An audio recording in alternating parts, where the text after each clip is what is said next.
Hello everyone, this is Sugeshan. In this video, I am going to explain how we can use K-means clustering for customer segmentation. Before that, customer segmentation is what? Actually, customer segmentation helps business groups customer based on their behavior, like how much they spend and how much they earn. So they can target each group of customers more effectively. So finally, today I'll show you the full Python implementation, explain each line of code, and also show the graphs generated by the algorithm. Now, actually we'll see what is the aim of the experiment. The aim of this experiment is to implement K-means clustering for customer segmentation using the mall customers dataset.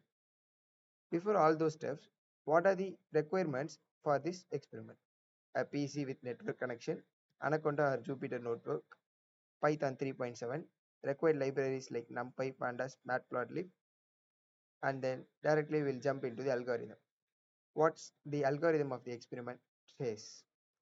Actually, in this, the dataset will be loaded and then we'll be training the ML model, and at last the predictions will be made. Now, without wasting time, we'll directly jump into the program. Yeah, at initial, as usual, we are just importing all the required libraries such as NumPy, Pandas, Matplotlib, and SQL. And now let us see each library's functions.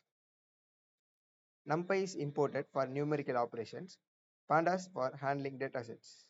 Matplotlib is to draw graphs, and K-means from Sky, Skylearn, which is the actual clustering algorithm we'll be using in this experiment.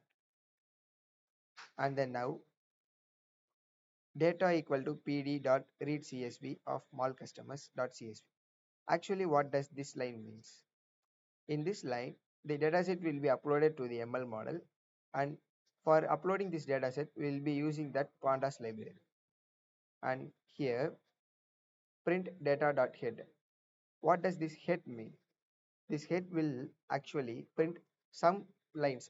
For example, first 5 lines of the dataset, and then now we need to check whether any data slot is empty. For example, in this dataset, if a single column is empty, in the sense the error rate of the model will be raised. To reduce that error rate, we will be searching whether there is some null values or some other else stuff like that. And now WCSS equal to is a just we are created a empty brackets, like means we are just created a empty variable, and in this what will be will doing now. Before applying K means, we need to decide how many clusters to form. Actually, what clusters means? Clusters are basically grouping, right? Before entering into that, just before entering into the concept of K means, we need to decide how many groups are there in this model. For that, we will be using elbow method. Here, I am creating an empty list called WCSS, which stands for within cluster sum of squares. Then using a for loop, I run k-means. Just see here. We had been implemented a for loop, and inside the for loop, we had be used k-means. Then using a for loop, I can run k-means for clusters value from 1 to 10. For each value, I fit the model on the last 2 columns, annual income and spending score. And I collect the inertia value.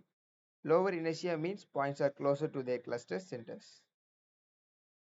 Now, since the model has been trained successfully, we need to plot the graph, right? What I have been said, we'll be using this matplotlib for mapping and the graph plotting. Is it?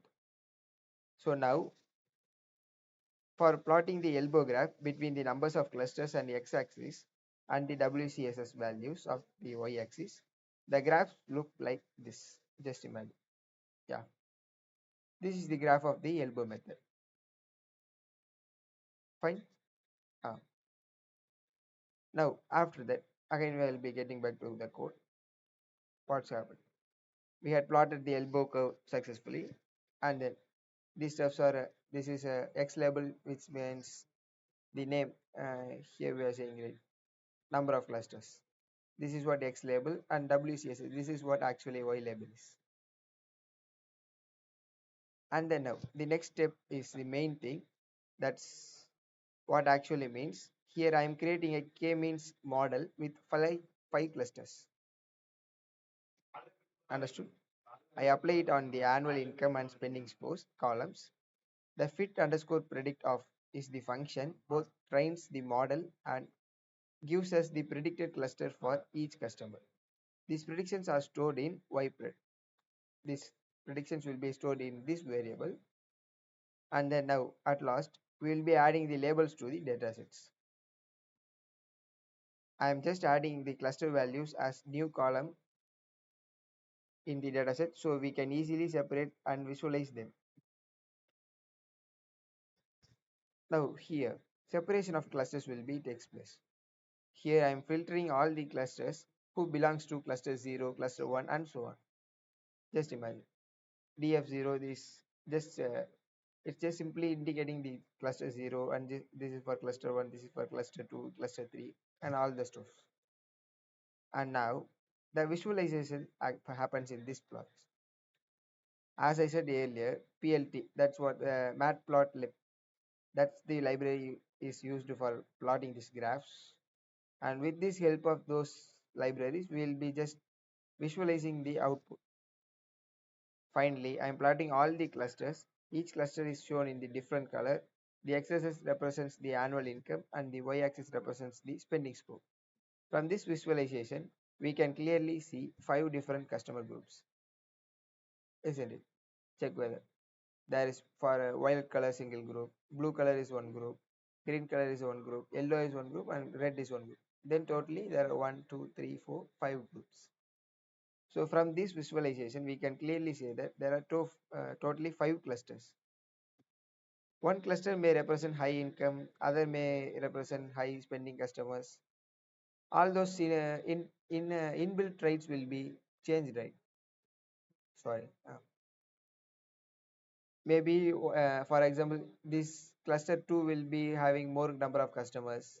This cluster yellow, that's what cluster 3 may be having less number of customers. That may vary due to their working conditions, right? And this helps business to understand customer behavior and make better decisions. Yeah, as I said earlier, what happens here mainly in the sense, business will analyze entire market and they'll separate customers based on these clustering methods. According to their needs of customer, they will sell their product. This is what actually marketing means, right? So with this, we can come to an end that using k-means clustering, we can group customers based on their spending behavior and income levels, which gives valuable insights for marketing and decision making. This experiment shows how unsupervised learning can uncover hidden patterns from data in very simple and effective way. Thank you for watching.